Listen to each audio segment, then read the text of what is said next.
Terima kasih Anda masih bersama kami. Pemirsa, Kementerian Komunikasi dan Informatika mengungkapkan serangan siber ke Pusat Data Nasional menyebabkan gangguan pelayanan pada 210 instansi pemerintah. Dari banyaknya instansi pemerintah yang terdampak, gangguan paling parah terjadi pada pelayanan keimigrasian Kemenkumham yang menyebabkan penumpukan penumpang di pos imigrasi Bandara Soekarno-Hatta pekan lalu. Kementerian Komunikasi dan Informatika mengungkapkan serangan cyber ke Pusat Data Nasional menyebabkan gangguan pelayanan pada 210 instansi pemerintah. Direktur Jenderal Aplikasi Informatika Kominfo, Samuel Abriani Pangerapan menyebutkan instansi yang layanannya terdampak antara lain Kementerian Hukum dan HAM, Kementerian Koordinator Bidang Kemaritiman dan Investasi, Kementerian PUPR, LKPP, hingga pemerintah daerah Kediri. Yang terjadi berdampak itu ada 210 instansi yang berdampak dari baik itu pusat maupun daerah. Yang sudah up itu tadi disebutkan imigrasi berhasil melakukan relokasi dan menyalakan layanannya.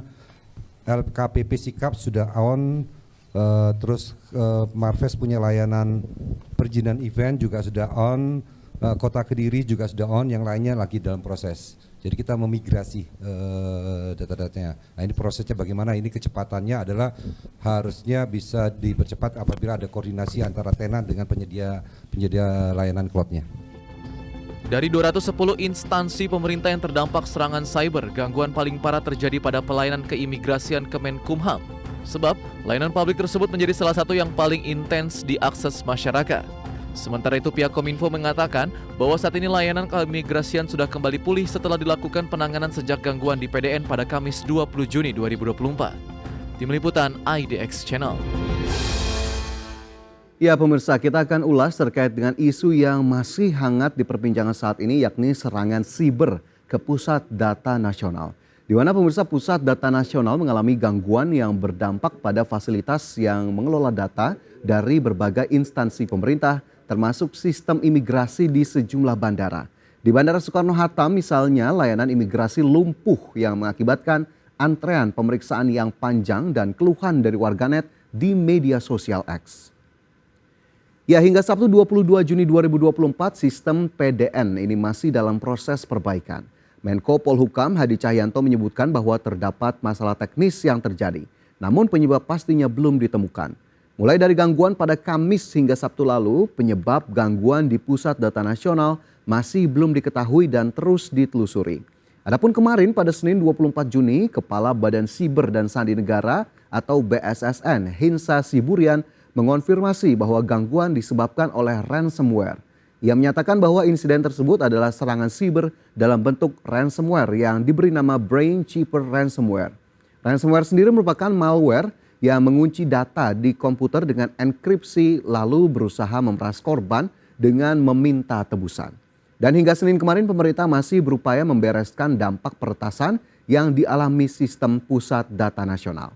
Selain itu pemerintah juga melakukan pemindahan sementara aktivitas yang berhubungan dengan imigrasi ke Amazon Web Service karena sistem di PDN masih terganggu.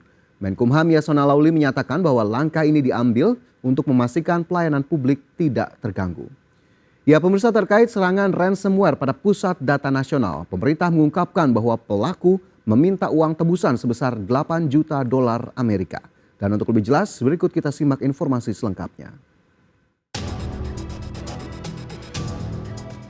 Pusat Data Nasional diketahui mengalami serangan cyber jenis ransomware. Data-data di dalamnya pun terkunci dan pelaku peretasan meminta tebusan sebesar 8 juta dolar Amerika. Direktur Network dan IT Solutions Telkom, Herlan Wiryanako menyampaikan bahwa tebusan itu diminta oleh peretas kepada pemerintah jika ingin data di PDN yang terenkripsi atau terkunci kembali dibuka. Jadi rekan-rekan, jadi memang di dark web itu kita ada jalan ke sana itu ya, kita ikuti dan mereka minta tebusan ada 8 juta US dollar. Ya. Demikian, terima kasih. Sementara itu, Kepala Badan Cyber dan Sandi Negara Hinsa Siburian menyampaikan PDN yang mengalami serangan cyber dikelola oleh Telkom dan berlokasi di Surabaya. Serangan cyber itu dilakukan menggunakan ransomware yang membuat data di dalam PDN terenkripsi atau terkunci. Imbasnya, sejumlah layanan publik yang memanfaatkan PDN pun ikut terdampak. Insiden pusat data sementara ini adalah serangan siber dalam bentuk ransomware dengan nama Brainkeeper Ransomware. Ransomware ini adalah pengembangan terbaru dari ransomware Lockbit 3.0. Jadi memang ransomware ini kan dikembangkan terus. Jadi ini adalah yang terbaru yang setelah kita lihat dari sampel yang sudah dilakukan sementara oleh forensik dari BSSN,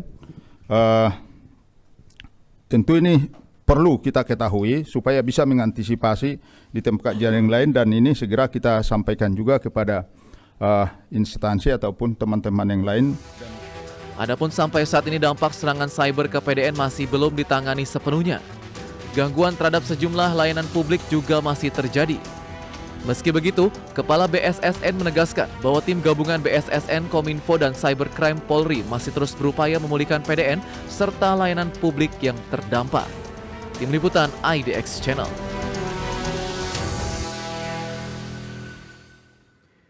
Ya, Kepala BSSN menjelaskan Brainkeeper Ransomware adalah ransomware jenis terbaru dalam serangan siber.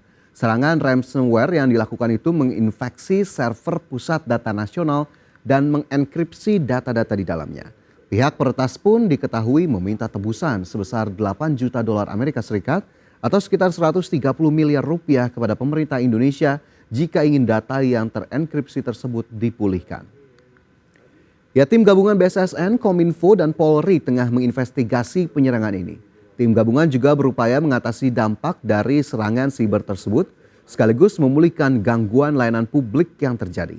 Sementara itu, pengamat keamanan siber dari vaksin.com, Alphonse Tanujaya, menyatakan Kementerian Komunikasi dan Informatika serta Badan Sandi dan Siber Negara semestinya dipimpin oleh sosok yang kompeten.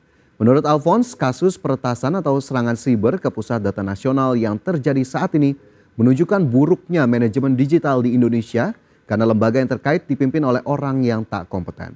Ia pun berpandangan pemerintah belum menjadikan Kemenkominfo maupun BSSN sebagai instansi penting untuk proses digitalisasi dan pengembangan serta penanganan dunia siber.